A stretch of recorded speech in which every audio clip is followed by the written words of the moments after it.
ئەمڕۆ بە سپۆنسەری کۆمپانیای ئەسێ بۆ بازرگانی مۆبایل شیری ئەڵتونسا.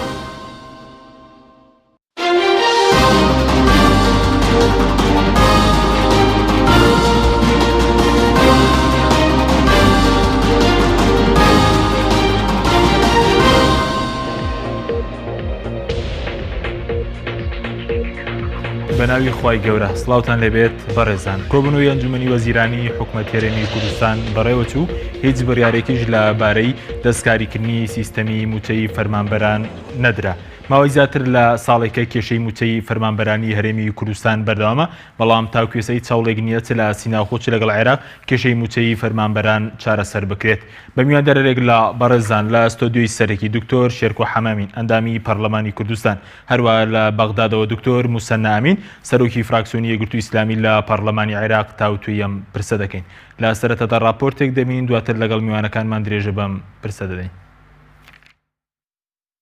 کۆبوونەوەی ئەنجومەنی وەزیرانی حکومەتی هەرێمی کوردستان بەڕێوە چوو هیچ بڕیارێکیش لەبارەی دەستکاریکردنی موچەی فەرمانبەران نەدرا. بە پێی ڕاگەیەندراوی ئەنجومەنی وەزیرانی حکومەتی هەرێمی کوردستان لە کۆبوونەوەی ئەمڕۆی ئەنجومەنی وەزیراندا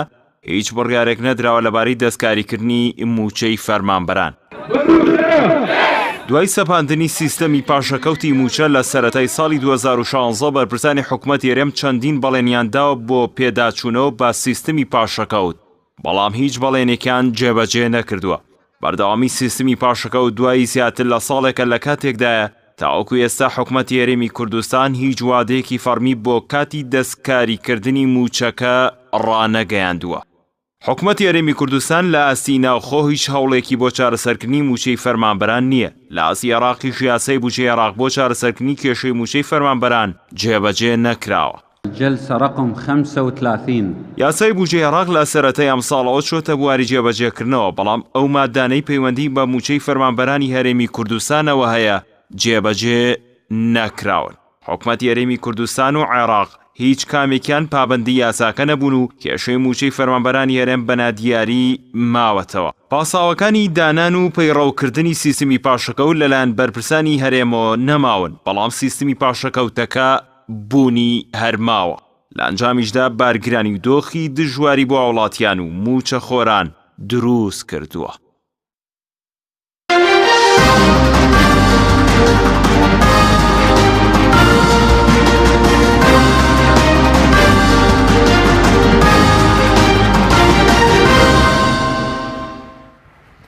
دووبارە سڵاوتان لەبێت بەڕێزان، سوپاس بەوە میوانەکانمان بەخێر بن. کاکتورە گەرسەرەتا لە بەڕێستانەوە دەست پێ بکەین بە بۆچوونی بەڕێستان هۆکاری چێ دوای زیاتر لە ساڵێک تاکو ئێستا هیچ دەستکارێکی سیستەمی پاشەکەوتی موچە ناکرێت. ئەم ڕۆژ کۆبوونەوەی حکومەت هەبووە بە پێی ڕاگەیەنراوە کە هیچ بڕیارێک نەدراوە لەبارەی موچەوە. سڵاو لە بینەران. لە ڕاستیە دۆخی هەرێمی کوردستان و ئەو جۆرە لە ژیان و ئەو جۆرە لە ئاڵین سیستەمی نایاسایی پاشەکەوت کە ڕێکترە پێی بڵێ سیستەمی پاشەکەوت سەپێنەوە بەسەر خەڵکی کوردستانە دۆخێکی بەمەبەست وای لێکراوە. ئەمە پێشتریش لەم بەرنامەیەوە لەگەڵ جەناب تا باسمان کردووە. ئەمان هاتوون ئامۆژگاریەکانی سندوقی نەقدی نێودەوڵەتیان پێڕاو کردووە. هەر ئەم ڕۆژ لە ڕاگەیەنراوەکەی وەزارەتی ئەنجومەنی وەزیرانە باسیەوە کاکاڵێ وەزارەتی پلاندانان ڕاست پێراوە گوایە ینی وەکچۆنڵێ هەڵسەنگاندن بکە یاخود ئەو چاودێری و پلانانە بکە کە ئایا لە 2016 چەندێکی سەرکەوتوو بووە و لە 2017 چی بکەنوانە. ئەمە کورت و کرمانجی ئەمەی کە کراوە لە ڕاستیە لە هەرێمی کوردستانە من بۆ خۆم هیچ بڕواایەکەم بۆ نییە کە پارە نییە و ئەمەم لەگەڵ لە ڕاستیا بەرپرسانی حکومەتی باس کردووە. یعنی ئەم قسەی کە ئێستا بەڵێ من بندڵنیان پارەیان هەیە لە هەرێمی کوردستان. وەڵامیوانە چی لەگەڵ بەرپرسانی باڵا پێدوتونە ینی بە خەڵک بەڕوونی من ئەم قسەیەم بە جێگری سەرۆکی حکومەت وتووە کەوتومە من هیچ متمانەیەکم بە حکوومەتی هەرێمی کوردستان نییە کە ئاڵێ پارەمان نییە. ئەی وەڵامی هیچ وەڵام لە ڕاستیا ئەوان وەکو هەم پیشەی هەمیشەیی وەکو هەموو کاتێک ئەوان ئەڵێن پارە نییە و ئێمە لەژێر قەیانێکی دارایی قورسین و قەرزمان لەسرە و بۆیە بە ناچاری. باشە لەنێوانەمە کامیان زیاتر ڕێتیە چێەوەی کە حکومەت دەڵێ مەسەرەن پارە نییە قەرزیان سەرە، ینی کامە زیاتر لایانی بەڵگەی زیاترە کە یان ئەوەی کە مەسەنە پارەکە هەیە؟ بێگومانەوەی لایانی بەڵگەی زیاتر لەسەر پارەکە هەیە. ینی بە نمونە باسیکەینەوەوانە ئەو کاتی کە ئەوان ئەم ستەمە نایاساییە کە سەپاندیان بەسەر خەڵکی هەرێمی کوردستانە لە بڕیاری ژمارە 64 لە 3/2/2016 ئەو کاتە نرخینەوە $23 $24 بوو. ئێستا بە تێکڕایی لە 2-3 مانگی ڕابردووە واتوانین بڵێم لە 6 مانگی ڕابردووشە نرخی نەوت لە $50 بۆ نزیکەی 50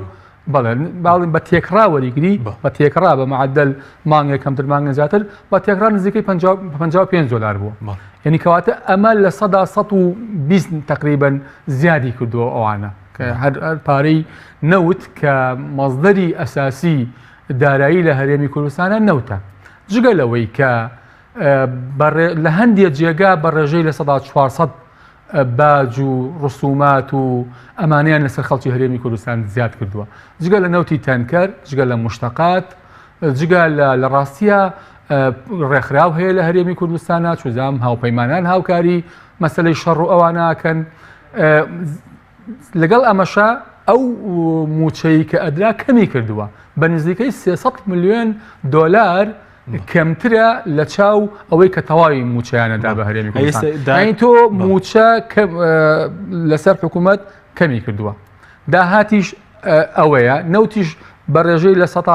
100 زیاتریش بەرز بۆتەوە. چ منطقیە چ لۆجیکە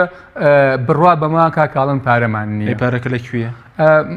ئەمەی کە ئەمان هەیەە 2-3 هەدەفە. هەدەفی ئەساسی شتێکی سیاسیە لە ڕاستیە ئەیانەوێت بەم جۆرە لە سیاست و بەم جۆرە لە بەڕێوەبردن خەڵکی هەرێمی کوردستان ناچار بکەن کە داوای سیاسی گەورەیان نەبێت لەسەر مەسلەی گۆڕینی سیستەم، لەسەر مەسلەی چاکردنی حکومڕانی، لەسەر مەسلەی دیموکراسی،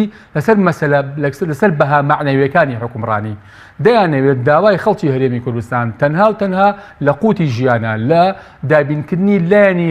هەرەکەمی ژیانە کوردکەنەوە و ئێستاکە ئەگەر دیقەت بکەی لە ڕاستیان مەسلەی سەرۆشایەتی هەرێم، مەسلەی پەخستنی پەرلەمان، مەسلەی ئەسڵەن پرسی دیموکراسی لە هەرێمی کوردستانە پێچراوەتەوە و خراوەتە تونێلێکی نادیارەوە بە قەدەرێکی زۆر نادیار سپێردراوە. ئێستا خەڵکیان وا لێ کردووە ینی مەتاڵیبی ئەساسی ئەو تا تۆ ئەبینی چین و توێژەکان لەسەر جادەن یعنی بە جۆرێک ئیهانە بە خەڵکی هەرێمی کوردستانەکەن ئەم حکومڕانی هەرێمی کوردستان ئەوانەی کە ئێستا وڵات بەڕێوە ئەبەنجا چ لە ناو ئیدارەکەیە چ لە حیزبەکانەوە کە هەمیشە حکوومەت من دایمە ئێڵم شاگردی حیزب بۆ لە هەرێمی کوردستانە ئەمانە لە ڕاستیە ینی وایان لە ئینسان کردووە بێتە سەر تەلەڤیزۆن بێتە سەر میدیاکان بگری دەستکا بە ژیرفانیا 250 دینار دەربێنێ. ئەمە لە ڕاستیە شکاندنی شکۆی ئینسانی کوردیە کە بە بڕوای من ئەوەی دەسەڵاتدارانی پێش ڕاپەڕین بۆیان نەکرا ئەمانە بەزیاتەوە کردیان. نقطەی دووەمی ئەوەیە کە ئەمان دەیانەوێ بە ئامۆژگاری سندوقی نەقدی نێودەوڵەتی کە ئێمە لەگەڵ برای بەڕێزم کاک عومەری حاجی عنایەت کتێبێکشمان لەسەر ئامادە کردووە ئەیانەوێت هەرێمی کوردستان بەرەو کەرتی تایبەت برن کە من لە ڕاستیا پێڵم کەرتی حیزبی چکە لە هەرێمی کوردستانە کەرتی تایبەت ڕێک نەخراوە بە یاسارێک نەخراوە بۆیە دەیانەوێت خەڵک ناچارکەن وردە حکوومەتێکی بچووک بەڵام تەنیشتیەوە کەرتێکی تایبەت یا کەرتێکی حیزبی قەبە. بەڵێ سپاس دواتر قسەی زیاد لەسەر دەکەین گەڕین و لای بەڕێستان ئەگەر بچین لای کاک دکتۆر موسەنا. کاک دکتۆر زۆر سپاس بۆ بەشداریکردن لە بەرنامەکەماندا. سەبارەت بە کێشەی موچەی فەرمانبەران ئێمە دەبینین لە هەرێمی کوردستان کە تاکو ئێستا هیچ بڕیارێک نەدراوە لەبارەی دەستکاریکردنی موچەی فەرمانبەرانی هەرێمی کوردستانەوە. لە بەغداد هیچ هەوڵێکی تازە هەیە بۆ مەسەلەی پابەندبوون بە یاسای بودجێ عێراق و ئەوەی کە چارەسەرێک بدرۆزێتەوە بۆ کێشەی فەرمانبەرانی هەرێمی کوردستان؟ بەڵێ سەرەتا زۆر سپاس سڵاوڕێزم بۆ جەنابتان سڵاوڕێزم بۆ برای بەڕێز کاک دکتۆر شێرکۆ. بە قەناعەتی من گرفتی هەرێمی کوردستان و موچەکەی لە کوردستانەوە حەلە بێ نەک لە بەغداوە و ئەو فشارانەی کە پێویست بوو لە بەغداوە بکرێ تا ئەو کاتە بوو کە لە بەغدا پرۆژە یاسای بودجە دانرا دواتر دانیشتن کرا لەگەڵ حکوومەتی هەرێم. ئێستا کە فشاری معنەوی و سیاسی هەرماوە کرێ لە ڕێی پەرلەمانەوە ئێمە بڕیارمەدا فراکسیۆنەکان جاری پێشوو کە ئەو ڕێکارانە دراسە بکەین کە بمانگەێنێتە ئەوەی کە چۆن فشارێک دروستکەین لەسەر حکوومەتی هەرێم. بەڵام بەڕاستی یعنی ئەگەر حکوومەتی هەرێم استێدادی نەبێ ئەم یاسایە جێبەجێ بکە ناتوانرێ بەو لە بەغداوە هیچی تر بۆ کورد بکرێ ئەگەر بێت و ئەو التیزام بە و التیزاماتەی خۆی نەکا کە لە ناو یاسای بوجە هاتووە. بەڵێ چونکە دەسڵاتی حکوومەتی هەرێم دەسڵاتی لە پەرلەمانی هەرێمەوە وەرگرتووە، دەسڵاتی لەم پەرلەمانی ئێمە وەرنەگرتووە تا بتوانرێ بانکرێن محاسبە بکرێن یا لێ پێچینەوەیان لەگەڵا بکرێ. ئەوە پەرلەمانی هەرێمی پەکخراوە کە ئەبواە ئەو کاری بکردایە کە ئەوان ئەسڵەن بەشێک لە پەخستنی پەرلەمان بۆ ئەوەیە کە حکوومەت دەستکراوە بێ بە کەیفی خۆی و بە هەر چۆنی خۆی حەزەکە ئەو وڵاتە بەرێ بەڕێوە دوور لە دەستگای چاودێری. بەڵێ زۆر باشە بەس کاکتۆر بۆ چون و دوایە کە ینی کێشەی موچەی فەرمانبەران لە چ ڕوێکەوە لە هەرێمە نەوەکو لە بەغداد ینی چۆن ینی دەکرێت لێرەوە چۆن چارەسەر بکرێ کە لێرە چارەسەریە بە بۆچوونی ئێوە بۆ چارەسەر ناکرێت مادام چارەسەرەکەی لە کوردستانە. حکوومەتی هەرێم ئێوێ خۆی داهاتی کوردستان تەسەڕف پێوە بکە، نایوێت تەسلیم بە بەغدای بکە. یعنی بەغداد چۆن داهات تەسلیمی کوردستانەکە یاخود پارە ئەنێرێ بۆ کوردستان لە کاتێکا کوردستان نەداهاتی نەوت نەداهاتی ناوخۆ نەگومرگەکانە هیچ شتێک نانێرێ بۆ حکوومەتی اتحادی، هیچ بەشدارێکی لە حکوومەتی لە داهاتی گشتی حکوومەتی اتحادیان نییە. لە هەمان کاتیشە ئێمە کۆمەڵێک ئەرکی باشمان لەسەر حکوومەتی اتحادی هەرماوە، کۆمەڵە موچە خۆرمان هەیە لەوێ وەرەگیری یارمەتی بۆ پێشمەرگە لێەوە دێ بایعی لێەوە دێ بەعزە دەرمان لێەوە دێ کۆمەڵشتی زۆرمان هێشتا ئەرکمان لەسەر حکوومەتی اتحادی ماوە لە کاتێکا کە ئێمە هیچ بەشدارێکمان لە داهاتی گشتیان نییە. بەڵکو داهاتەکەی کەرکووکیش کە بەپێی یاسا و دەستور بەشێکە لە داهاتی اتحادی نەک بەشێکە لە داهاتی هەرێم باعتیبار تا ئێستا یەکلا نەبووەوە کە بەشێکە لە هەرێم تاوەکو ئێمە لەسەر هەرێم حسابیکەین. داهاتەکەی نەوتی کەرکووکیش زۆرێکی حکوومەتی هەرێم هەرێبا بەبێ ئەوەی کە حساب بۆ حکوومەتی اتحادی بکایتر ئێمە لە ڕاستیە ناتوانین داوا بکەین لە حکوومەتی اتحادی کە التیزاماتی خۆی جێبەجێ بکە ئەگەر بێت و ئەو 550,000 بەرمیلەی کە پێویستە حکوومەتی هەرێم ڕادەستی سۆمۆی بکان نیکە. بەڵێ بەس وتت چارەسەرەکە لە کوردستانە بە چ شێوەیەک چارەسەری کێشەی موچە لە کوردستانە ئەگەر لێرێ بۆ نایکەن بە بۆچوونیەوە کە بەڕێز دەڵی چارەسەرەکە لە کوردستانە؟ منش قەناعەتم وایە وەکو برای بەڕێز وتی، یعنی منش قەناعەتم وایە مەسەلەی بوجە بەشێکی زۆری ناڵێم هەمووی بەڵام بەشێکی زۆری ئەم قەیرانەی کە خوڵخێنراوە قەیرانێکی سیاسی دروستی کردو، ینی ئەسڵەن هەڵاوسانی قەیرانی سیاسیە بازاڕی پەکخستووە و موچەی کەم کردوێتەوە و موچە و کوچەکێک بەکارێنرێ بۆ ئەمرازی سیاسی. یعنی منژە و قەناعەتم هەیە کە ناتوانرێ بە پێی داتاو ڕقم وەڵامی ئەوە بدرێتەوە بۆچی کە حکوومەتی هەرێم لە کاتێکا کە سعری نەودەوە نەفەرقی کردووە بۆچی موچەی وڵاتیان هیچێک فەرقی نەکردووە. ئەوەشمان لەبیر نەچێت تەنها ئەوە نییە کە یعنی حکوومەت داهاتی نەوتی زیاد بووە لە ڕووی هەناردە و لە ڕووی نرخی نەوتیشەوە، نەخێر حکوومەت شتێتریشی کردووە. حکوومەت بەس لە کەرتی نەوتە زیاتر لە 2 تا 3 ملیارد دلار کە جاران سەرفێ کرد بۆ کەرتی بۆ کەرتی کارەبا، ئێستا سەرفی ناکا بۆ کەرتی کارەبا، دەستی گرتووە تۆ لە هەموو خزمەت گوزاریەکان هەموو پرۆژەکانی پەک خستووە. یعنی لە بواری وەبەرهێنانە هیچ ناکە، لە بواری تەشغیلیشە ئێوە زانن کە ئاوا موچە سەرفەکە کە هەیەی بۆیە ناکرێمە باوەڕ بۆ بکەین لە کاتێکە ئەرکی حکوومەت بەو ئەندازەیە کەمی کردوێ نەوتیش هەناردەشی زیایی کردوێ نرخەکەشی زۆر گۆڕابێ لە هەمان کاتە حکوومەتی هەرێم بڵێ ناتوانم هیچ پاشەکوتی موچە ڕاجع بکەم یا چاکی بکەم. ئەمە ناکرێت گوترێ مەسلەیەکی سیاسی نییە، 100% پرسی سیاسیەوە ئەم مەسلەی دروست کردووە. ئەو قەیرانە سیاسیەکە هەیە لە کوردستانە چارەسەر ببێ بە دڵنیایی و ڕاستەوخۆ کاریگەری بێ لەسەر چاکردنی پرسی موچە و داهات و بژێوی خەڵک. زۆر باشەکەواتە یعنی ئەو کە بەڕێز وتن موچەوەکو چەکێکی سیاسی بەکاردێنرێ لەلایەن کێوە بەکاردێنرێت چ کاتێک مەسەرەن بە چارەسەکەی چ جۆرە پرسێک پرسی موچەش کۆتایی پێدەبە بۆ چوونی بەڕێزان کاوتوە؟ ئەو قەیرانانەی کە ئێستا لە هەرێمی کوردستانە هەیە ڕوونا نەمانی شەرعیەتی سەرۆکایەتی هەرێمە، ئەمە بوو بە هۆی ئەوەی کە ئەم پرسە ببرێ بۆ پەرلەمان کە پرسەکە برا بۆ پەرلەمان بوو بە سەبەبی پاکخستنی پەرلەمان. پاکخستنی پەرلەمان سەراعی لە بینی یەکێتی و لە پارتی و وەرە گۆڕانە دروست کرد بوو بە سەبەبی ئەوەی کە وەزیرەکانی گۆڕانیش لە حکوومەت دەرکرێن. لە نەتیجا ئەم سێ قەیرانە قەیرانی فلیجبوونی حکوومەت و لەگەڵ پەککەوتنی پەرلەمان یا با بڵێن نوقسانبوونی حکوومەت لەگەڵ پەککەوتنی پەرلەمان لەگەڵ نەمانی شەرعیەتی سەرۆکایەتی هەرێم، ئەم سێ قەیرانە بە یەکەوە بەترین قەیرانی سیاسی لە هەرێمی کوردستانە. سەرباری ئەمەژەوە هاتۆتە سەری کە ئێمە شەڕی تیرۆرمان هەیە، ئەو هاتۆتە سەری کە نسعی نەوت شکاوە، ئەو هاتۆتە سەری کە قەرزاریەکی زۆرمان کەوتۆ بەسەرا بە ناحەق و بە خۆ دۆڕاندن بە کۆمپانیاکان و بەم ژۆرشتانە. ئەمە هەمووی ئەمانە بۆتە و قەیرانانی ئەگەر ئەم قەیرانانە چارەسەر بکرێن دڵنیایی ئەوە ڕێکەوتنێک دروست بکرێت لەسەر چۆنیەتی چاکردنی پرسی شەرعیتی سەرۆکایەتی هەرێم بەگەڕخستنەوەی پەرلەمان چاکردنەوەی ئەو سازانی سیاسی لە نێوان پێچ حیزبەکەدا هەبوو کە حکوومەتی ئەم جارە لەسەر و بنەمایە دروست بوو ئەمانە هەمووی ئەبێتە هۆکاری بێدڵنیایی و ڕەوانەوەی کۆمەڵێکی زۆر لە کێشەکان و چارەسەرکردنی قەیرانی ئابووری ئێستا کەمترین هەواڵی دانیشتن لە نێوان حیزبە سیاسیەکانە هەبێت ڕاستەوخۆ کاریگەری هەیە لەسەر جوڵاتنی بازار و بەرچاوی هەندێک نرخەکان هێنانەوەی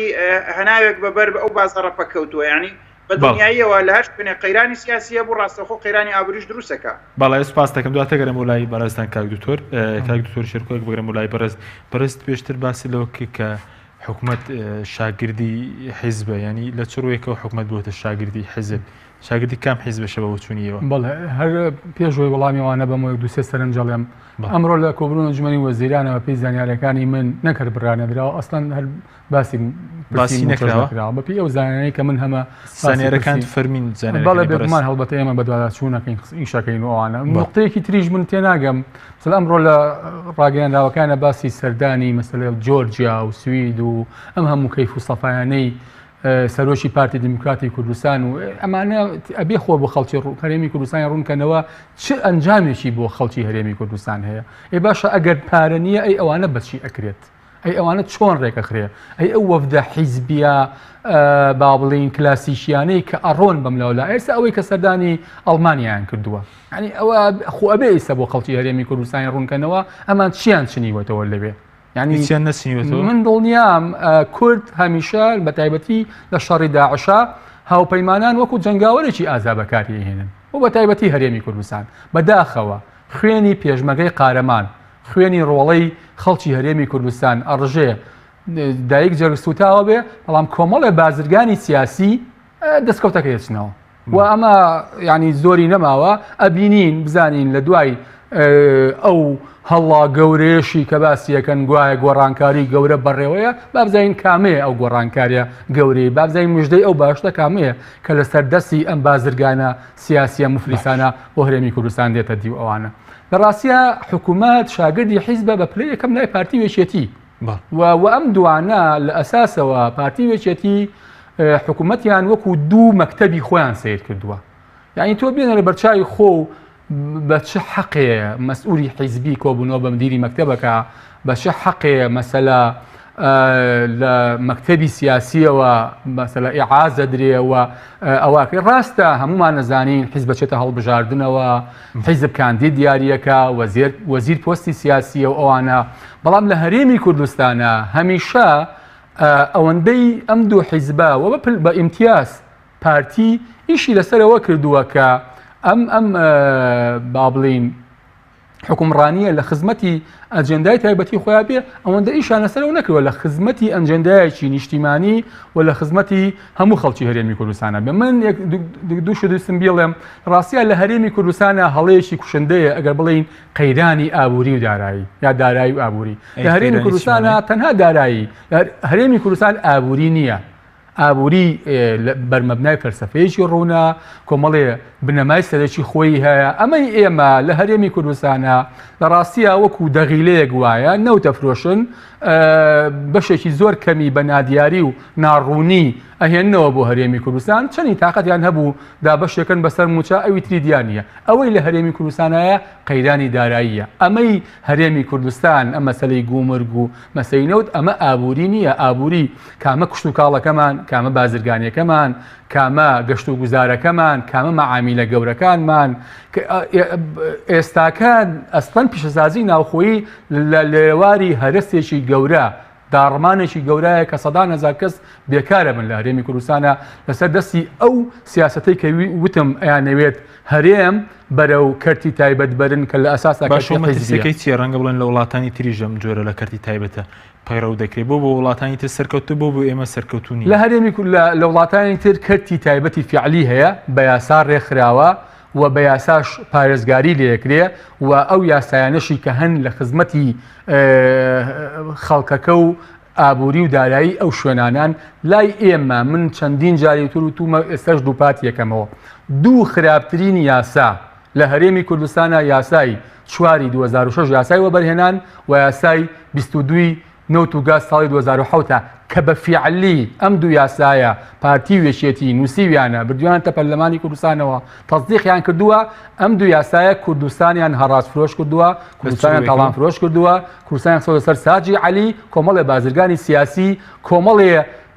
خەڵکیان هەڵتۆقاندووە کە لە ڕاستیە بە تایبەتی لە بواری کەرتی نیشتەجێبوونا کە بووە بە مایی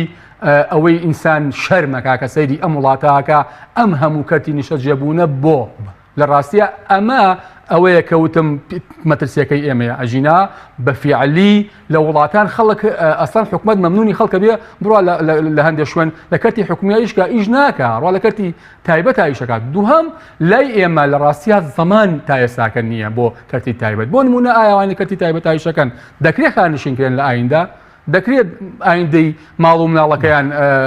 با بڵێن فراهم کرا بێتوانە نقطەیەشی تر لە ڕاستە کە ویستم بیڵێم لە هەرێمی کوردستانە کرۆکی کێشەکان کێشەی کورسەکەی بارزانیە و کێشەی پۆستی سەرۆکی هەرێمە هەموو ئەوانی تر بە پەرخستنی پەرلەمانەوە بە نەبوونی حکوومەتەوە حکوومەتێکی هەڵبەتەوەی کە لەسەر بنەمای هەڵبژاردنەکانی 2013 بە نەبوونی 4 ساڵی بوجەوە لە مێژووە هەبووە حکوومەتێک هەبێ کابینەیەک هەبێ پرۆژە یاسای بوجەی نەبێ لە هەر شوێنێکا پرۆژە یاسای بوجە نەبوو یعنی گەندەڵی بە هەردەردان میزاجی شخصی بۆیە هەموو ئەمانە کودەتان لێکەوتەی کێشە ئەساسیەکەن کە کرۆکی کێشەکانە کە ویش کێشەی کورسەکەی بەرزانیە بەڵێ زۆر باشە بەس ئاسایی نیە بۆ منە دەڵێن بۆن باسی یاسای بودجەیت کرد ئەگەر حکومەت تێرەمی یاسای بودجەشی نیە بۆ منە کە لە 2004 تا یاسای بودجە ئەمە بازۆکن لە عێراقەوە مەسەلەن داهاتیان بۆ نهاتووە ئەمە لە ڕاستیە ڕەنگە لای خۆیان بخوا بەس لای هیچ کەسێک کە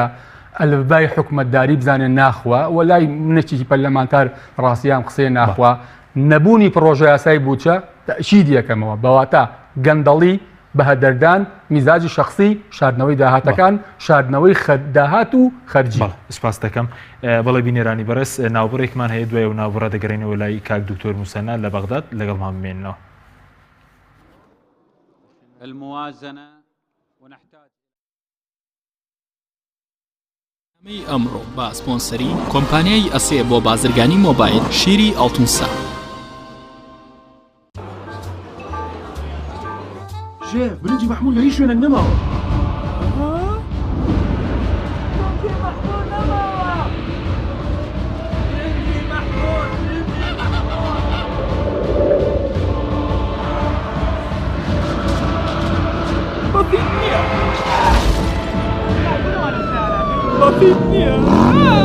بسيط نية آخر بسيط نية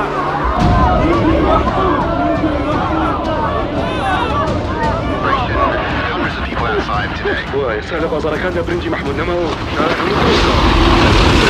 نەوەکەکەی لە دەستداوە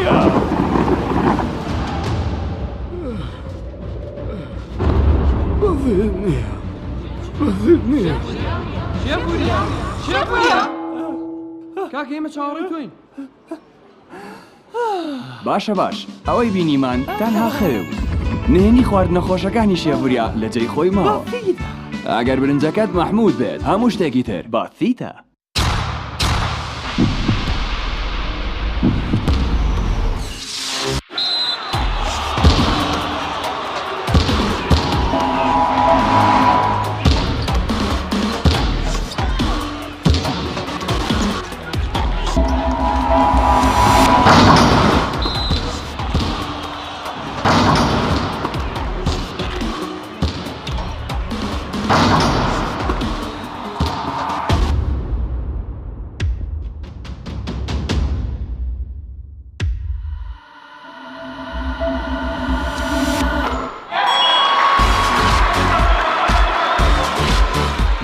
سەرکەوتنە گەورەیە تەنها شیری وشکی ئەڵتونسای تەمێکی ڕاستەقینە و 100% سروشتی نۆشی کەو هەمیشە بە بەهێزی بمێنەرەوە تۆپ ئارت تاکە بریکاری تۆڕی میدیایی کۆمەڵ بۆ دروستکردن و بڵاوکردنەوەی ڕیکلام تۆپ ئارت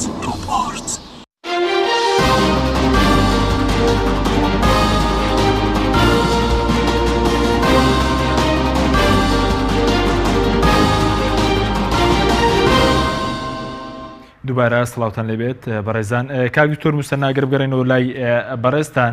سەبارەت بەوەی کە بەڕێز وتە تا ئێستانە حکوومەتی هەرێم نە حکوومەتی عێراق پابەندی یاسای بودجە نەبوون ئەو مادانەی کە پەیوەندن بە خەڵکی کوردستانەوە هیچ هەوڵێکی تازە هەیە لە پەرلەمانی عێراق لە نێوان فراکسیۆنە کوردیەکان بۆی فشارێکی تر دروست بکەن یاخود سەرۆکوەزیرانی عێراق بانکێشتی پەرلەمان بکەن؟ بیرۆکەیەکی وا بوو بڵێ ئێمە باسیەوەمان کرد کە سەرۆکوەزیرانی عێراق بێنین بۆ پەرلەمان بۆ سوال لێکردنی یا میوانداری بکرێ بۆ ئەو مەبەستە بەس ڕازگۆ بم لەگەڵ تا بەرهەمێکی وای نابێت چونکە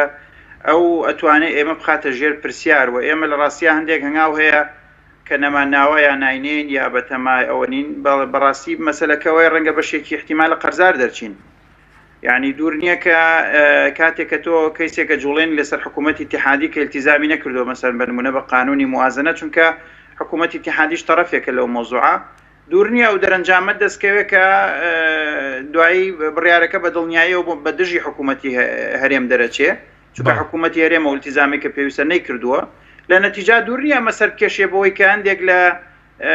یعنی جیهاتی سیاسی و پەرلەمانتاران و ناوەندی حکومی باس لەوە بکەن بۆچی هەموو داهاتەکانی حکوومەتی هەرێم نەبڕێ لە کاتێکا حکوومەتی هەرێم هیچ بەشدارێکی لە داهاتی گشتی نییە و زوو بە زووش باشی سربەخۆییەکا و ئیستیفزازی ڕای عامی عەرەبیەکا بەبێ ئەوەی کە لە ئەساسەوە هیچ ئامادەکارێکی پێویست بۆ ئەم پرسەکرابێ. یعنی کاک دکتۆر ئێوە مەترسیەوەتان هەیە ینی تاکوێستاوەی کە سکاڵات تۆمەر نەکراوە یاخود سەرۆکوەزیرانی عێراق بانکێشی پەرلەمان نەکراوە مەترسیەوەتان هەیە ئەو مەسەرەن بەشە خۆراک و دەرمان و بودجانەی تر یاخود پارەی گەرمی جوتیاران دێت لە بەغداوانە ببردرێت پەیوەندی بەوەیە؟ وڵی من لێت ناشارمەوە من ئەو قەناعەتم هەیە بە برادرانی شموتۆ و تۆمە بەعزێک جار احتیمالە هەندێک فشار هەیە نەیکەی باشترە و نەیجوڵێنین چونکە ترسی نەتیجەکەی عکسی دەرچێ یعنی ئەو کاتە کە تۆ سەرۆکوەزیرانی عێراق بخەیتە ژێر پرسیار ئەوش دێ ڕاستیەکان ئەڵێ کە ڕاستیەکانی وت ئەو ڕاستیانە تاڵن یعنی ئێمە حکوومەتی هەرێم موقفی زۆر زەعیفە لە بەرامبەر حکوومەتی اتحادی لە پرسی بوجا لەبەرەوە کە جوڵێنرا من تەوقعی ئەوەم هەیە کە ڕەتفعلەکە بەعکسەوە بێ و ئەو داهاتەش کە هەیە ئێستا ئەویش بکەوێتە ژێر مەترسی بڕین و زیان لێکەوتن موچەی ئەو موچە خۆرانەمان کە لە حکوومەتی اتحادیەوە دێن پارەی فەلاحەکانمان مەسلەی یعنی ئەو داهاتانەی ترکە دێ بۆ دەرمان بۆ بایعی بۆم جۆرەشتانە مەترسیەوە هەیە کە ئەوەش بکرێ لەبەرەوە وازانم ئێمە پێویستە بەدەر لەوەی کە فشارەکانمان قانونی بن لە مەحکەمەوە یاخود فشارەکانمان ئیحراجی سیاسی تیابێ بۆ سەرۆکوەزیران بە شەخصی خۆی و حکوومەتەکەی پێویستە مەسعای سڵح بن یعنی هەوڵ بێ بۆ قەناعەت پێکردن بۆ بەکارهێنانێکی زەختێکی ئەخلاقی و معنەوی لەسەر دەسڵاتدارانی بەغدا بۆی ئەوانیش فشار بکەن لە حکوومەتی هەرێم بەو شێوەیە کە هاوڵاتیانی هەرێم زەرر نەکەن بەڵکو بەرپرسانی هەرێم بکەونە ژێر فشارەوە نەک هاوڵاتیانی هەرێمی کوردستان ئێمە بەڵێ بەڵام لەسەر ئاستی سکاڵا تۆمارکردنیش هیچ شتێک نییە ئێستا محکمەی اتحادی صریح بم لەگەڵ جەنابتان پێشتریش لە ڕاگەیانەکانە ئەوم وتووە محکمەی اتحادی دەسڵاتێکی قەزایی لەسەر هەرێمی کوردستان نییە و ناتوانێت هیچ بکە لە حکوومەت لە مۆزوعا بەنسبەت ئەوە کە ئەم یاسایە جێبەجێ نەکراوە بەڵام لە محکمەی ئیداری ئەکرێ هەندێک لە هاوڵاتیان شکات لە حکوومەتی هەرێم بکەن لەسەرەوەی کە حکوومەتی هەرێم موچیان پێنادا ئەو کاتە محکمەی ئیداری حکم کا بۆ هاوڵاتیانی هەرێم کە یەکەم ئەو پاشەکەوتی موچەی کە کراوە نایاساییە دووەم حکوومەت بە حکمی قانون مولزەمە بەوەی کە یعنی موچەی خەڵک لە کاتی خۆیان بۆ شێوەیە کە پێویستە بیداوە هەوڵ بدا بۆ چارەسەکردنی ئەو پرسە لە نەتیجا ئەمە احتیمالە بکرێت کۆمەڵێک فەرمانبەران بیرۆکەیشی وا بوو کۆمەڵێک فەرمانبەران بێنە و کارە بکەن بە اعتیبارەوەی ئەوان شکات لە حکوومەت بکەن بە اعتیباری متەزەررن لەو هەڵسو و کەوت و قانونانە و یا بڕیارانی کە حکوومەت دەری کردو ببوورە لە نەتیجا ئەمە لەوانەیە محکمەی داری بتوانێت فەصلی تیا بکە بەڵام وا نازانم محکمەی اتحادی لە مۆزوعا بتوانێت هیچ بۆ هەرێم بکە زۆر باشە بەڵام ئێستا خەڵکی کوردستان یعنی ئێستا کە حکوومەت هەرێم پابەندی یاسای بودجێ عێراق نابێت خەڵکی کوردستان چاوەڕێەوە نەبێت کە موچە لە بەغدادەوە بێت تاوەکو نەوتەکە تەسلیم نەکرێت یاخود یعنی ئەم یاسایش وەکو ساڵانی ڕابردوو هەر ئاوا دەڕوات و حکوومەت پێوە پابەند نابێت من هەر لە سەرەتای وروژاندنی ئەم پرسی بووجەوە هەر ئەوە مودوتم ئەم یاسایە ئێمە واجبی ئەخلاقی و قانونیمان ئەوەیە هەرچی ئەتوانین بۆ ئەم یاسایە بیکەین بەو شێوەیە بیکەین کە هاوڵاتیانی کوردستان لی سوودمەند بن بەڵام من قەنەعەتم بەوە نیە ئەم پرۆژە یاسای بودجێ بتوانێت کێشەی هاوڵاتیانی هەرێم حەل بکات لەبەر دوو سەبەب. سەبەبی یەکەم ئەوەیە کە حکوومەتی هەرێم ئیلتیزام ناکا، ئەگەر ئیلتیزامیشی نەکرد حکوومەتی اتحادی بە دڵنیاییەوە ئیلتیزام ناکا و ڕەنگە حەزیشکە ئیلتیزام نەکرد، چونکە ئەو کاتە لە ڕژێر کۆمەڵی مەسئولیت دەچێتە دەرەوە. خاڵی دووەم ئەوەیە ئەگەر حکوومەتی اتحادیش ئیلتیزامی کردووە بڕەپارەیەکی سمانگاری نارد بۆ دەستی حکوومەتی هەولێر، ئێخوا حکوومەتی هەولێر لە مشکلەی هەر هەمان شێوە بەو پاشەکەوتەی کە جێبەجێیەکە ئێستا هەر بەو شێوەیەدا بەشیەکاتەوە و حکوومەتی اتحادی ناتوانێت مەجبوری کاکە دەستکاری پاشەکەوتی موچە بکە. لە نەتیجا خۆ ئێستا حکوومەتی هەرێم ئەگەر لە بەغاشەوە بۆینێت لە داهاتی نەوتەوە زیاتری دەسەکەوێت، بە دڵنیاییەوە زیاتری دەسەکەوێت، بەڵام مشکلەکەوەیە ئەو دەستەی کە ئەچێتە ناودەستی وەکو پێویست شەفاف نییە، پاک نییە و لە مەسلحەتی هاوڵاتیانە بەکاری نایەنێ. نەوتی ساڵان لە مۆختا 4 بەرمیل نەوتیان دابوو بە خەڵک، ئیمساڵ قەترێکیان نەداوە بە خەڵک، وەکوتم 2 میلیارد دۆلاریان بەس لە کارەبا گرتوتەوە لە عالم کە 6 ساعت لە گەڕەکەەکانی شارەکانی ئێمە ئێستا کارەبا هەیە. پرۆژەکانی وەبەرێنان هیچی بۆ خەرج ناکرێ، لە هەمان کاتا موچەش نادەن بە خەڵک. کەواتە مشکلەکەەوە نییە پارێک بێ بۆ حکوومەتی هەولێر، ئەگەر لە نەوتەوە بێت یا لە حکوومەتی اتحادیەوە بێت یا لە داهاتی ناوخۆ کۆکرێتەوە، حکوومەتی هەولێر بۆ شێوەیە دەبەشێکا کە ئێستایکە. لەبەرەوە ئەم پرۆژە یاسای بودجێ ناتوانێت مشکلی خەڵکی هەرێم حەل بکە، بەڵام ئەمە بۆ ئەوە بوو فشارێک بخرێتە ژێر سەر حکوومەتی هەولێر و ئیحراج کرێ لە ڕووی سیاسی و قانونیەوە و ئێستاشم فشارانە هەر بەردەوامە بێ و ئەم یاسایە وەکو چەکوشێک ئەمێنێتەوە بەسەر حکوومەتەوە هەتا ئاخری ساڵی 2017 تەواوە بێ. تەنها ئەم ڕۆ معنەوی و ئەخلاقی هەیە گینا وەکو ئیلتیزامی قانونی ناتوانین ئێمە بەرامبەر بە حکوومەتی هەولێر هیچ پێ زۆر بەداخەوە. زۆر باشە، بەڵام ئەو چەکوشە سوودی چییە گەر کێشەی خەڵک چارەسەر نەکات؟ کاک دکتۆر بەهار بمێنێتەوە. وڵی وەکو خنجەرەکەی کابرایەوتی بۆ تەنگانەم هەڵگرتووە. بەڵێ سپاس دەکەم، دواتەگەرم بۆ لای بەڕێستان. کاک دکتۆر شێرکۆ سەبارەت بەوەی کە پێشتر پاساوی بۆ نمونە شەڕی داعشە بوو، پاساوی ئەوەی کە بەڕێز و دابەزی نرخی نەوت هەبوو، یعنی ئەم پاساوانە هیچیان ماون یاخود لە بنەڕەتدا ئەم پاساوانە پاساو نەبوون بۆ دەستکاریکردنی سیستەمەکە. ئەو پاساوانە ڕێک پێچەوانەکەی ڕاستە. ئەو پاساوانی کە حکوومەتی هەرێم باسیەکان شەڕی داعش و ئەمانە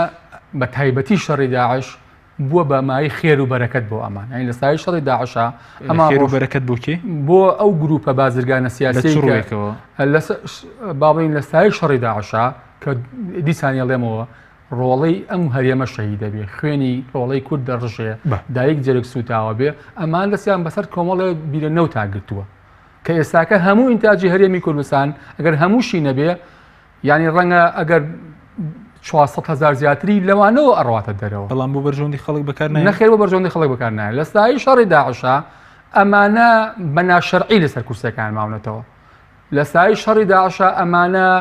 لۆبی بۆ خۆیانەکەن، بۆ بنەماڵاکەن، بۆ خێزانەکەن، بۆ ئەشخاصەکەن وانە. لە سای شەڕی داعشە ئەمانە دنیایە چەک و چۆڵیەت، دنیایە سەفقەی سەربازی و تیجاریە. تۆ بێنە لە بەرچاوی خۆ ئەو بەناو چاکسازیانەی کە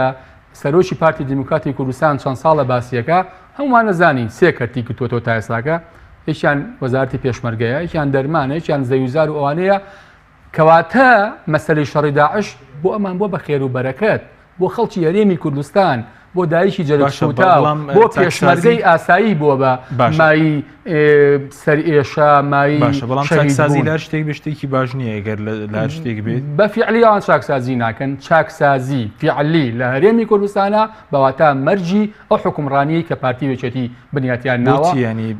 وە چاکسازی بنەڕەتی لە کەرتی نەوتاکرێ. اینجا فعلەن وەزارەتی پێشمەرگەیە، دەرمانە، بە هەردەردان و داگیرکردنی سەدان دۆنم زەوی. بەڵام بۆ کاوتولات لە کۆ چاکسازی بکرێشتێکی باشنی بۆ ڕژبین بێنی بۆ ئەزانی کاک حەکیم وەزارەتێکا بێ لە شوێنێکی تر. ئەمانە یەکەم جاریان نییە ئیکەنوانە. چاکسازی لە ماڵەکانی خۆیانەوە دەست پێەکە، چاکسازی لە خێزانەکانی خۆیانەوە دەست پێەکە، لە بنەماڵەکانەوە دەست پێەکە، لە مناڵ و کەسی بەرپرسەکانەوە، لە مەکتەبی سیاسەکانەوە دەست پێەکە کە بەشی هەرە زۆریان پێویست ناکە ناوی کەس بهێنرێت و ئەوانە ئەمانە لای من بازرگانی سیاسین، لای خەڵکی هەرێمی کوردستانیش بازرگانی سیاسین. ڕەنگە ڕۆژێ لە ڕۆژان بەشێکیان پێشمەرگەی قارەمان بوو بێتن، ڕەنگە ڕۆژێ لە ڕۆژان بێگومان ڕۆژێ لە ڕۆژان پێشمەرگایەتیان کردووە، خەباتیان کردووە، ماندوو بوون، بەڵام بە فیعلی لە دوای ڕاپەڕینەوە ئەمانە بازرگانی و سیاستەتیان بە جۆرێک تێکەڵاو کردووە بە جۆرێک ئاوێتە یەکتری کردووە هیچ هێزە ناتوانێت یەکتری جاکاتەوە بۆیە چاکسازی فعلی ڕایەگەێنم جارێکی تر مەرجی ئەو ئیدارە شکست خواردووەیە کە لە هەرێمی کوردستانە بنیاتیان ناوە بۆیە لە ڕاستیە ئەمان هەمیشە ئەیانەوێت بم مۆدێلە بڕۆمەڕێەوە کاک حەکیم بڕیاری 64 لە 3/2/2016 کە بڕیارێکی زۆر نایاسایی ئێستەمی پاشەکەوت حوت خاڵە لە خاڵی پێنجەمی ئاڵە ماڭانە پیاداچوونەوەی پێەکەین ئەیکەی ئەیکەن باشە لە 2016 تا ئێستا یەک مانگ پیاداچوونەوە پێ نەکردووانە 34 بڕیاریان دەرکردووە لە بەحساب لە دوای چاکسازیەوە چواردەیان جێبەجێ کردووە ئەو چواردەیان جێبەجێ کردووە کە لە زەری خەڵکی هەرێمی کوردستانە تەنها وەرە ئەو بڕیاریان جێبەجێکە کە خۆیان دەریان کردووە کە ئەڵێت مەسلەی ئاڵوگۆڕی پارە هینی دۆلار بۆ دینار نەوتی هەرێمی کوردستان کە ئێستا قۆرخە بۆ بانقی کوردستان کە نزیکەی 50 میلیۆن دلار قازانجەکە لە مایەکە ئەڵێ تێکرێت بە لیژنەوە ڕێکوپێکرێت و شەفافەکرێت و وای لێکرێت تا ئێستا جێبەجێن تەنها ئەو بڕیارە بخەنە بواری جێبەجێکردنەوە ئەو پارەیە دەگەڕێتەوە تەنها ئەو 50 میلیۆن دلارە مانگانە بیخەنە سەر ئەم سیستەمی پاشەکەوتە خۆی لە خۆیان گۆڕانکاریە دنیای ژیانی خەڵکە باتە پێشەوە وەرم بزانم ئەو بڕیاری کە سەر مەسەلەی تەجاوزی کارەبایە لەکوێ جێبەجیان کردووەوانە و زۆر بڕیاری دریشوانە بۆیە لە ڕاستی ئەمانە چاکسازی ناکەن و ئەمانە نایانەوێت هەرێمی کوردستان ببێ بە هەرێمێ کە بە فیعلی ئابوووریەکی ڕاستەوخۆی خۆی هەبێ ئەمانە نایانەوێت خەڵکی هەرێمی کوردستان ببێ بە خەڵکێکی بەرەمهێن کە لەسەر پێی خۆی بوەستێ ئەوەندە مەجبوری دەرگای ئەم حیزبوو ئەو حیزبوو ئەم بارەگا حیزبێ نەبێتەوەوانە یعنی تۆ بێنە لە بەرچاوی خۆت بڕۆ بزانە ئەمانە ئێستاکەش لە ژێرەوە تاعینات و دامەزراندن و مەسلەی سەفەری حیزبی و مەسلەی ئیدامەدانی ئیشوکاری حیزبی و فیستیڤاڵی زۆر بێ ناوەڕۆکی حیزبی بزانە کەمی کردو یا زیادی کردو ئەوانە ینی دامەزراندنیش هەیە دامەزراندنیش هەیە خو ئەمانە لە ڕاستیدا یعنی بەتایبەتی ئەوەی کە ئەمان زۆر ئیشی لەسەرەکەن کەرتە سەربازی و ئەمنیەکانە بەڵێ بێگومان لەوانە هەر هەیە ئێستش بەردەوام بەڵێ ئێستش بەردەوام بەڵێ سپاس دەکەم دوتەگەرم وڵای بەڕست کاک دکتۆر موسەناگە بگەرم وڵای بەڕێزت ینی ئێستا کە چوونی بەڕێزت خەتایەکە لە کامیانە لە مەسەلەی جێبەجێنەکردنی یاسای بوجە حکوومەتی عێراق یاخود هەرێم ینی بەم شێوەژمانەوەی تاکەی مەسەلەن بۆچی بەس هاوڵاتی هێژار باجی بدادوە نەوت تەنابێتە ماڵوێرانی بۆ هاوڵاتی عرضم کردی هەردوو حکوومەتەکە بەرپرسیارن بەڵام بە دەرەجەی یەکەم حکوومەتی هەرێم ناکرێت چاوەڕام بکرێت لە حکوومەتی اتحادی کە داهات بنێرێ بۆ هەرێمی کوردستان لە کاتێکەوە کوتم هەرێمی کوردستان هیچ داهاتێکی تەسلیم بە حکوومەتی اتحادی ناکە حتا نەکەوە حکوومەتی هەرێم یاسای اتحادیەکانیش جێبەجێ ناکە وەکو یاسای تعریفی گومرگی مەسەلەن کامەلە سیاسەتی مالیە و سیاسەتی مالیژێکێکە لە سیاسەتە حەسرەکانی حکوومەتی اتحادی کە پێویستە هەرێم مولزەم بێ پێی هەرێم لە مەرحەلەی پێشووە ئەمەی نەکردووە لەبەرەوەی کۆ بە قەنەعەتی منیش کۆمەڵێک بازرگانی گەورەی خۆیان سوودمەند بوون لە وەرنەگرتنی گومرگ لێیان لەمان کاتیشا بەشێک سوودیشی بۆ بازار هەبوو کە بازرگانی خوارەوەی عێراقی هێنابوو بۆ سەرەوە ئێستا ئەوە حکوومەت ئەو سحرەشی بەتاڵ کردەوە و لە عوزێم سەیتەرێکی داناوە کە دوو بەرابەری گومرگەکەی کوردستان وەرەگرێ و لە نەتیجا ئەو دەرگایشی لێداخستن حکوومەتی هەرێم حساب بۆ ئەوە ناکە کە حکوومەتی اتحادی ئەدەواتی زەختی فیدرالی و قانونی هەیە توانێت بەکاری بێنێ و ئێمەش لەم ڕۆ ئەڵێن حکوومەتی اتحادی بەرپرسیارە وەکو حکوومەت یاخود بە دەرەجەیەک هەرچەنە حکوومەتی هەرێم بەرپرسیاری یەکەمە چکە حکوومەتی اتحادیش ئەبێ زەختی فیدرالی خۆی بەکار بێنێ ئەبێ هەڕەشەی ڕاگرتنینەوت بەکار بێنێ ئەبێ کۆمەڵی وەسیلە بەکار بێنێ کە لە حکوومەتی هەرێم کە ناچاری بکات تەسلیم بە یاسای اتحادی بوجە ببێ بەڵام کە نایکا من قەنەعەت ئەویش بەرپرسیارە و عبادیش ئەو فریاد ڕەسەنیە کە بداخەوە لە ئەندی موچە خۆرانی خۆمان لە ژێر سەختی ئەو واقعە تاڵی کە هەیەە ناوی ئەکان بردیا خۆت نایان بۆ بردیا باسی ئەوانی لە ڕاستی ئەویش ئێوێ لە ژێرە التزامات هەرچیەوە هیچ پاکێکی بەم زوحانیە و ئەگەر نێچیتە سەری و نەی ئیحراجی نەکەی بە هیچ شێوەیەک ئەم باسە لە ناو ئەجێندای خەمەکانی ئەوانە بعض التزاماتی گەورەی اتحادی هەیە تا ئێستا حکوومەتی اتحادی جێبجێ نەکردووە کە گەنمی لە فتاح وەرگرتووە مەسەلەن هەموو پارەکەی تەسلیم نەکرد ئێوازان کە 15 بەعزێکی مابوویەوە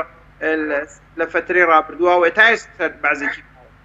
لەبەرەوە حکوومەتی اتحادیش تا بتوانێت خۆی ئەدزێتەوە لە بەرپرسیارەتیەکانی بەرامبەر بە هاوڵاتیانی هەرێم و ئێمە ڕاستەوخۆ ڕوبەڕوو ئەمەمان بە حکوومەتی اتحادی وتووە یعنی کە تۆ حکوومەتی هەموو عێراقی و پێویستە بەرپرسیارەتەکانت تەحمل بکەیت بەڵام ئەو خۆی لێ دزێتەوە و حکوومەتی هەرێمیش بیانووی داوە بەدەست حکوومەتی اتحادیەوە کە خۆی بدزێتەوە لەبەرەوە ئێمەش موقفمان ضعیفەوە ئەگەر بیشێنین ڕەنگە قەرزارباریشمان بکە. بەڵێ زۆر باش کاکتۆر بەس بە بۆ چوونی بەڕێزت ئەگەر حکوومەت هەرێم و دەسەڵاتدارانی هەرێم دەستیان بۆ نەوت نەبرد بە ئێستا دۆخەکار وەکو 2013 بوو ئەگەر دەستیان بۆ کارتە نەبرد بە فرۆشی نەوت من بە دڵنیاییەوە ئەڵێم وەزعمان لە ئێستا باشتر ئەبوو ئەگەر بێت و دەستیان نەبردایە بۆ نەوت چونکە ئەو کاتا حکوومەتی اتحادی خۆی مەجبورە بوو کە ئەم پێداویستیانە دابین بکە و مەجبورە بوو قەرزیشی کرد بێ لە دەرەوە موچەی هاوڵاتیانی ئێمە یا بەشە بوجەی ئێمە بەلانی کەم دابین بکە ڕنگ بوو 1-2% بوجەی ئێمەیان دابەزاندایە بەڵام هەرچۆن بێ لەم وەزعی ئێستا باشترە بوو کە ئێستاینیتیایە ئەو کاتە مەجبورە بوو وەختێک کە سەحبەکە لە احتیاطاتی بەنکی مرکزی بەشی ئێمەش دابین بکە بەڵام لەگەڵەوە شاکاوانە داهاتی اتحادین و ماڵی هەموو عێراقیەکانن ئێمە بەداخەوە بێبەشین لە زۆرێک لەو قەرزە نێودوڵەتیانی کە ئەکرێ و بێبەشیشین لەو سەحبی احتیاطاتی بەنکی مرکزی حتا لەو قەرزانش کە هەندێجار بنووکی زراعی و صناعی لە ڕێگەی بانکی مرکزی و ئەیدەن بە پیشەوەران و بە جوتیاران لەوەشا ئێمە لەبەر سەبەبێکی زۆر تافی و بەسیط پیشەوەران و جوتیارانی کوردستان لی مەحرومە بن تەنها لەبەرەوەی بنمونە وڵا بانکی مرکزی لە سلێمانی و لە فەرعەکەی تری لە هەولێر ئیلتیزام ناکەن بە سیاسەتی وەزەوابیتی کارکردنی بانکی مرکزی عێراقی کە بانکێکی فیدراڵیە بۆ هەموو عێراق و ئەمە جێی سەرسوڕمانەکە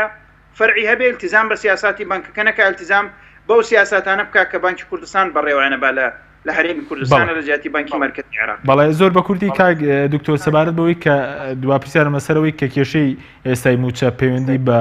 مەسەلەی نەوتەیە نەوت بۆ کێ بۆتە خۆشگوزەرانی لە کوردستان بۆ کێش بۆتە ماڵوێرانی وڵی بۆ ئەو بازرگانانی کە سوودی لێبین و بۆ کۆمپانیا زەبەلاح و گەورانە و بۆ بەرپرسانی کە خۆیان لە بنەوە و لەسەرەوە بە دیار و بەنادیار شەریکن لە مەسەلەی گرێبەستەکانی نەوتا کە گرێبەستێکی تەواو و فاشیل و گرێبەستێکی تەواو ناشەفاف و تەواو گەندەڵە و ئەم داهاتانە بە هەدەر دراون و ئەوان سوودی لێبینن ئەوەی کە بووەتە بەدبەختی و نەکبەتی بۆی گەلانی ناوچەکە هەمووین ئەوانەی کە نەوتمان هەیە بە تایبەتیش گەلی عێراق و بە تایبەتی تریش کوردستان خەڵکەکەی بووتە قوربانی بوونی نەوت ئەسڵەن نەوعێک لە مشەخۆری نەوعێک لە پشت بەستن بەم نەوتە و پشتگوێخستنی کەرتەکانی تر و نەوعێکی ئێستاش لە تاڵانکردنی و هەروەها لە بەکارێنانی داهاتەکەشی بۆ دروستکردنی حاڵەتێکی قەمعی و کڕینی وجدانی خەڵک و بێدەنگکردنی دەگەنە ڕازیەکان هەموو ئەمانە لە داهاتی نەوتەوە دروستە بێ کە مۆدێلی دەوڵەتی ڕێعی پێڵێن لە اقتصاد لەبەرەوە بەڕاستی خەڵکەکەمان بووەتە قوربانی ئەم نەببووراق بووەتە قوربانی ئەم حاڵەتە و ئەوەی کە سوودمەند بۆ لێی کۆمپانیا گەورەکانن لە شیفرۆن و ئۆکسم مۆبلۆ بگراتاوە کۆگەیتە بازرگانەکانی نەوتفرۆشتنی بچووکی خوارەوە. بەڵای سوپاس دەکەم کاکتۆر زۆر بە کورتی پێ دوێ چارەنووسی خەڵک چی بەسەری مەسەلەن تا ئێستا حکوومەت هیچ وادەیەکی فەرمی دیار نەکرد بۆ وەسکاریکردنی موچەکە تاوان دیاری نەکردووە بە پێ زانیارەکانی من گوایە لە دوای مانگی سێوە نزیکی سەرەتای مانگی سێوە دەبێت لیژنەی ڕۆبەڕووبوونەوەی قەیرانەکان کۆ بێتەوە و ئەو کاتە گوایە لە دوای مانگیەشی 2007ەوە بڕیا لەسەرەوە درێت چۆن بێت چۆن نەبێت دەستکاریکردنەکە چۆن بێت و بە چ ڕێژێ بێ بەڵام لە ڕاستیە ئەگەر بێت و بەم شکڵە خراپە بەڕێوەبردنە هەر بەردەوام بێ و ئەم مەسەلەی بایۆمتریەش نەگاتە سەر هێزی ئەمنی و هێزی سەربازی هیچ ئومێدێکی لەسەر هەڵ ناچێت. بۆچی بایۆمتریکە تا ئێستا نەگەت سەر لایەنە سەربازیەکان؟ بە بڕوای من پارتی وێچێتی نایانەوێت هێزی ئەمنی و سەربازی خۆیان بۆ یەکتری کەشف بکەن و بە تایبەتی یەکەی هەشتا بۆیە لە ڕاستیە ئەمە تا ئێستاکە هەر لە چوارچێوەی وەزارەتە خزمەتگوزارەکانە ماوەتەوە ئەمەوێت بە سەرەعی ئەوەش بڵێم ڕاستیا شەڕی داعش و نرخی دابەزی نرخی نەوت جارێک تیش بۆ بە خێرەبەرەکەت بۆ ئەمان ئێستاکە ئەمان خۆیان لە دابینکردنی هەموو خزمەتگوزارێک دزیوەتەوە تەنیا و تەنیا ئەرچی ئەم حکوومەتەی هەرێمی کوردستان ئەگەر زاراوەی حکوومەت ڕاست بێ لە نێوان دووکەوانە بۆ ئەم بەڕێوەبردنەی هەرێمی کوردستان تەنها ئەرکەکەیان دابینکردنی ئەمڕۆ عموچەیە ئەوەشیان پێ ناکرێت بۆیە لە ڕاستیە نەوت ئەگەر منیش ئیزافەی بخەمە سەر وەسایەکە تووە مسەنا نەوت لە هەرێمی کوردستانە بووە بە نیعمەتێک بۆ کۆمەڵێک بازرگانی سیاسی و خێزان و بنەماڵەی دیاریکراو بۆ دروستکردنی مۆدێلێکی کەنداوی بۆ تەواوی خەڵکی هەرێمی کوردستان بۆ مامۆستایان و چین توێژەکان و کەسوکاری سەربەرزی شەهیدان کە من لێرەوە کراسی دایکی شەهیدان ماچەکەم بۆ بە مایی نەگبەتی بە مایی سەرێشە بۆتە مایی ئەوەی کە لە ڕاستیدا ئێستاکە ئەمەیەکە ئەیبینی تۆ بێنە لە بەرچاوی خۆ زۆر بە خێرایی معقولە کارەبای کۆبانێک لە کارەبای هەرێمی کوردستان باشتر بێ معقولە ئەمڕۆیان باشترەوە بەڵێ بێگومان لە کارەبای ئەم هەرێمی کوردستان باشتر بە پێی زانانەکانی من شەو 24 ساعت کارەبایان ئەمڕۆ عەباتی بڕیاری داوە موچەی مامۆستایانی مووسڵ بنێرێ باشە ئەمان لە مانگی 11ەوە ئەڵێن هاندان دابەشەکەین تا ئێستا هاندانیان دابەش نەکردووە یعنی کەواتە ئەمانە لە ڕاستیە کۆمەڵێ خەڵکن کە تەنیا و تەنیا مەبەستیان چەوسانەوە و برسیکردنی خەڵکی هەرێمی کوردستان. سپاس بۆ بەڕێز دکتۆر شێرکۆ حەمامین ئەندامی پەرلەمان کوردستان کە لە ستودیۆی سەرەکی لەگەڵ مابووی هەروە زۆر سپاس بۆ بەڕێز دکتۆر موسە نامین سەرۆکی فراکسیۆنی یەکگرتووی ئیسلامی لە پەرلەمانی عێراق کە لە بەغدادەوە لەگەڵ مابووی. سپاس بۆ بینێرانی بەڕێز سپاس بۆ هاوکاران لە بەشی کامێرە و کۆنتڕۆڵ تا بەرنامەیەکی تر خواتان لەگەڵ.